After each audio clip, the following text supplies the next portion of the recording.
दोस्त, एक सच्चा दोस्त पूरा जीवन बदल देता है।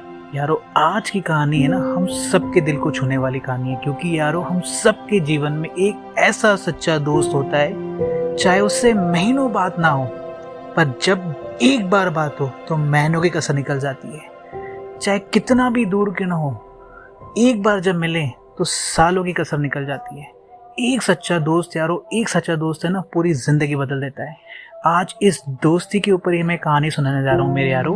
इस कहानी को आखिरी तक सुनिएगा, और अगर कहानी अच्छी लगे, आपके बेस्टी की आपको याद है, तो उसको भी ये कहानी शेयर कीजिएगा। अगर वो आपके नज़दीक हो तो एक प्यारी सी झप्पी दीजिएगा कि यार थैंक्स, क्योंकि यारो दोस्त, अच्छे दोस्त बहुत नसीब से मिलते हैं, यूं ही नहीं मिलते हैं, बहुत नसीब से मिलते हैं। यारो आज की भी मैं कहानी सुनाने वाला हूँ सिंधी में। एक गुड्डू नाले जो छोकिरो हुयो, ॾाढो समझदार ऐं संस्कारी हुयो। संस्कारी समझदार हुजण खां पोइ बि उन जो पढ़ाई में मन कान लॻंदो हुयो। छो त उन जी दोस्ती थी कुझु अहिड़े ॿारनि सां जेके न की टाइम ते उथनि, न की टाइम ते स्कूल वञनि, न की टाइम ते होमवर्क कनि, ना ही पंहिंजे माता पिता जो चइणु मञनि, ना ही पंहिंजे गुरुनि जो वॾनि जो चइणु मञनि। असां सभिनी ॿुधो आहे यारो, जहिड़ो संग तहिड़ो रंग। उन रंग में रंगिजी वियो गुड्डू बि।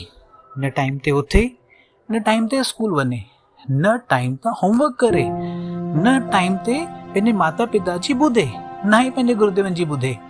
ईअं टाइम गुज़रंदो वियो, उहो गुड्डू समझदार होशियार छोकिरो बि पोइते रहिजी वियो। हिकु ॾींहुं हुन जे क्लास, हुन जी कक्षा में हिकु नओं ॿार थो अचे, राम, जेको समय सां ईंदो हुयो, समय सां उथंदो हुयो, समय सां पंहिंजो होमवर्क कंदो हुयो, ऐं समय सां पंहिंजे वॾनि जी ॿुधंदो बि हुयो, ऐं टाइम ते ॿियनि जी मदद बि कंदो हुयो।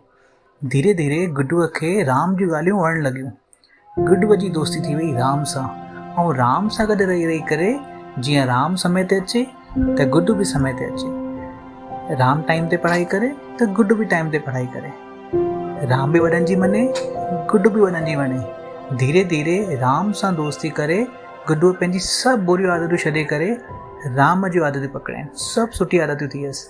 ऐं हिकु ॾींहुं उन ई सुठी आदतुनि जे करे उहो वरी सां होशियारु थी वियो, स्कूल में अवल नंबर आणई, ऐं पंहिंजे माता पिता जो नालो रोशन कयईं। यारो इन करे चवंदा आहियूं कि हिकु सच्चो दोस्त असांजो जीवन बदिले रखंदो आहे। जीअं गुड्डूअ खे हिकु सच्चो दोस्त मिलियो राम, उअं ई असांजे जीवन में बि हिकु सच्चो दोस्त ईंदो आहे, जेको असांखे सही राह ॾेखारींदो आहे, असांखे सही राह ते वठी हलंदो आहे। असां ग़लति हूंदा आहियूं त असांखे सिधी ऐं सच्ची राह ॾेखारींदो आहे। यारो हमें इस कहानी से क्या सीखना मिलता है कि जीवन में एक अच्छा दोस्त हम सब की लाइफ चेंज कर देता है।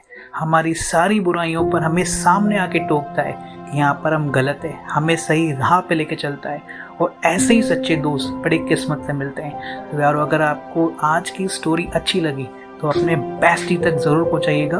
अगर आपको स्टोरी अच्छी लगे तो अपने बेस्ट फ्रेंड तक ज़रूर पहुँचाइएगा। मैं आपका दोस्त भारत, दोबारा मिलते हैं एक नई स्टोरी के साथ। जय झूलेलाल, धन गुरु नानक।